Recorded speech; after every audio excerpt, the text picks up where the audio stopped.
Lantas seperti apa potret kontribusi konsumsi rumah tangga hingga kuartal ketiga 2016? Cukup kuatkah untuk mendorong target pertumbuhan ekonomi pemerintah hingga akhir tahun ini? Negara hobi belanja, saya ulas selengkap untuk Anda sore hari ini. Kita lihat terlebih dahulu dari tren ini. Ini adalah tren yang dirilis oleh Bank Indonesia. Ini data terakhir yang kita harapkan, yang kita lihat bahwa ternyata terjadi memang peningkatan secara kuartalan. Kita lihat bahwa terjadi peningkatan secara kuartalan. Ini adalah kuartal ketiga, ini adalah kuartal kedua. Bila dibandingkan dengan kuartal kedua, memang kita mengalami peningkatan dibandingkan pada kuartal ketiga. Tapi kalau dibandingkan, ini memang mengalami kenaikan secara kuartalan, tapi secara month on month. Jadi kita lihat bagaimana pada September dan Agustus, ini adalah September. Angkanya mengalami penurunan menjadi 110. Jadi indeksnya mengalami penurunan. Apakah ini berbahaya? Belum masuk ke level pesimistis. Jadi sebenarnya untuk masyarakat yang hobi belanja itu ada indeks. Indeksnya adalah di level 100. Di bawah 100 artinya pesimis, artinya apa? Masyarakat malas belanja. Mengapa malas belanja? Nanti kita akan bahas, ada beberapa faktornya. Kemudian kalau di atas level 100 artinya rajin belanja atau juga pede untuk belanja. Biasanya orang kalau pede belanja karena apa? Karena dia pede akan ada uang selanjutnya setelah dia belanjakan hari ini. Itu yang pertama. Lalu kita bahas dengan indeks 110 dibandingkan 113 yang mengalami penurunan tadi yang saya sebutkan. Apakah ini artinya berbahaya? Bisa saja kita harus waspada. Mengapa? Penurunan artinya masyarakat sudah agak mulai malas belanja. Mulai malas belanja karena dari 113,3 turun menjadi 110. Tapi dia belum masuk ke level pesimistis. Tapi ini harus dijaga. Bagaimana menjaga kepercayaan diri masyarakat, saya, Anda, kita semua untuk belanja, ya pasti ketersediaan bahwa akan ada uang nanti pada akhir bulan misalnya. Gajian kan akan ada tanggal 28 misalnya. Itu akan menjadi sebuah faktor lain sehingga orang, ya nggak apa-apa kita belanja sekarang, toh kita akan dapat uang lagi kan nanti pada tanggal tertentu. Tapi sebenarnya kita pernah memasuki fase agak mengkhawatirkan karena masyarakat Indonesia terlihat pesimistis untuk belanja.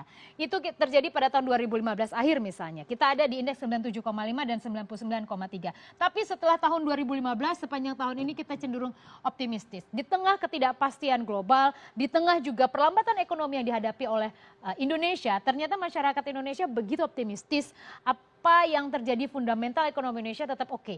Bahwa ternyata mereka masih layak untuk belanja terlihat dengan level 110. Masih ada di level optimistis. Apa yang mendorong sehingga pada September kita masih ada di level optimistis misalnya. Kita baru melaksanakan Lebaran Haji ya. Lebaran Haji biasanya setiap ada tanggal-tanggal ataupun juga perayaan-perayaan keagamaan tertentu, orang akan cenderung belanja. Dengan belanjanya orang itu pasti akan tercatat menjadi salah satu faktor sehingga angka indeks ini juga akan terkerek naik dia. Jadi ada acara keagamaan tertentu, Idul Adha misalnya orang pasti akan beli daging atau kemudian orang akan beli bumbu, akan beli cabai untuk memasak atau akan beli sesuatu yang memang berbau dengan keagamaan tersebut. Sehingga tidak begitu buruk untuk kuartal ketiga kita justru mengalami kenaikan, tapi secara month on month, bulanan kita mulai terlihat mengalami penurunan. Selanjutnya kita lihat ini adalah slide untuk mengetahui bagaimana tren komponen indeks kondisi ekonomi. Kita akan bagi menjadi Juli, Agustus, dan September. Jadi Juli, Agustus, dan September ini akan menjadi refleksi ke depan. Seperti apa ke depannya? Kita lihat. Pada penghasilan misalnya, justru kita mengalami indeks kondisi ekonomi yang mengalami tren penurunan. Kita lihat dari 119,5, kemudian kita turun menjadi 117,4, turun lagi menjadi 116,5. Artinya apa? Ada masyarakat Indonesia yang khawatir penghasilan mereka tidak akan cukup untuk memenuhi kebutuhan operasional mereka, baik harian hingga bulanan. Sehingga hal tersebut mengkhawatirkan. Ketika konsumen khawatir, ketika kita khawatir, maka kita akan justru menahan untuk jangan belanja banyak-banyak dulu ya.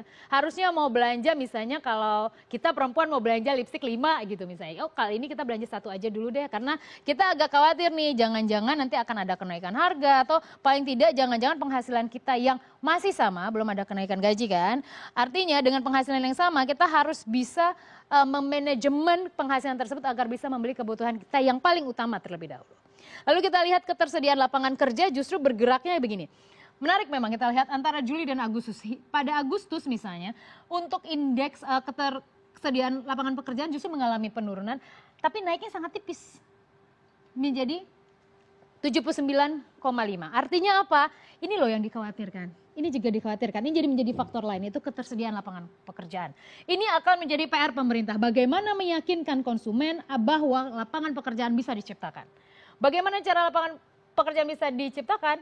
Pemerintah harus meyakinkan bahwa fundamental ekonomi Indonesia cukup. Bahwa industri pede untuk membuka lapangan pekerjaan. Jadi tidak perlu khawatir. Jadi penghasilan yang mulai mengalami penurunan, ketersediaan lapangan pekerjaan juga naiknya sangat tipis. Kita kesini lagi nih, ketepatan waktu pembelian barang tahan lama. Ini juga mengalami penurunan. Artinya apa? Untuk indeks kondisi ekonomi, kita harus hati-hati. Stimulus yang dilakukan ataupun yang dikeluarkan oleh pemerintah dalam paket kebijakan ekonomi hingga 13 kalau saya tidak salah, mayoritas menyentuh level industri. Bisa jadi pemerintah berpikir dengan level industri akan ada multiplier effect tuh. Akan ada peningkat penciptaan tenaga kerja dan lain sebagainya. Tapi percayalah bahwa ternyata untuk masyarakat yang belanja itu masih menopang cukup signifikan. Sehingga daya beli konsumen itu perlu juga stimulasi. Jadi perlu distimulus agar masyarakat tetap belanja. Mengapa masyarakat perlu tetap belanja? Ini datanya saya berikan pada Anda. Karena ternyata pertumbuhan ekonomi Indonesia, pertumbuhan ekonomi negara ini ditopang lebih dari separuh dari konsumsi rumah tangga, 55,23%. Ternyata nggak selamanya salah kita yang doyan belanja. Karena ternyata pemerintah ataupun negara ini patut berterima kasih. Karena kita yang menopang sehingga ekonomi tetap muter. Kita tetap belanja, kalau misalnya kita ada dagangan di depan kantor, kita selalu belanja di sana. Itu juga refleksi loh. Bahwa kita belanja makanan, kita belanja baju, kita belanja aksesoris, itu ternyata ada efek positifnya. Bahkan sangat besar, 55,23% menopang ekonomi Indonesia. Lalu mana lagi yang menopang cukup signifikan? Kita lihat adalah pembentukan modal tetap bruto. Jadi ini misalnya beberapa hal yang memang sangat berpengaruh terhadap target-target ataupun juga program-program pemerintah. Selanjutnya saya akan lebih ke sini, konsumsi pemerintah. 9,44%. Jadi kalau kita bandingkan ya sebenarnya, pemerintah ada beberapa hal yang pemerintah saya kutip dari Kementerian Keuangan. Yang pertama, pemerintah akan mendorong investasi, kemudian pemerintah akan mendorong juga untuk belanja pemerintah dan juga konsumsi rumah tangga. Jadi tiga hal itu sesungguhnya adalah kunci untuk menumbuhkan ekonomi Indonesia. Karena karakter kita seperti itu. Karakter ekonomi kita tumbuh kalau masyarakatnya belanja, kalau pemerintahnya belanja. Pemerintahnya belanja dalam hal ini adalah infrastruktur. Pemerintah ngotot tuh ingin bangun infrastruktur. Kontribusinya 9,44% ketika pemerintah membuat sebuah proyek akan ada masyarakat yang kerja di sana. Ketika masyarakat dapat kerja maka dia akan punya uang, maka dia akan belanja. Jadi multiplier efeknya memang panjang. Tapi ingat ini loh, 55,23% ini nggak boleh dinisbikan karena ini justru yang paling utama. Pemerintah harus memikirkan agar daya beli tetap terjaga di level tersebut. Jangan lagi mengalami penurunan. Pemerintah harus jaga hal tersebut. Sementara untuk belanja pemerintah seperti infrastruktur dan lain-lain ya diteruskan juga tidak apa-apa. Tapi jangan lupa yang ini juga yang utama. Selanjutnya lain-lain 2,87%. 2,87% dan hal ini membuktikan bahwa pemerintah tidak boleh tidak untuk mulai memikirkan apa yang harus dilakukan agar masyarakat tetap doyan belanja. Akan dibutuhkan sebuah stimulus di tengah perlambatan ekonomi seperti saat ini. Pemerintah mungkin sudah lakukan ya, tapi bentuknya conditional. Jadi misalnya kita lihat ada kartu Indonesia Sehat, kartu Indonesia Pintar misalnya, hal yang seperti itu. Nanti akan ada juga untuk beras kalau saya tidak salah akan ada bentuknya juga seperti itu dalam bentuk card. Tapi yang pasti belanja rumah tangga menopang paling utama untuk pertumbuhan ekonomi Indonesia.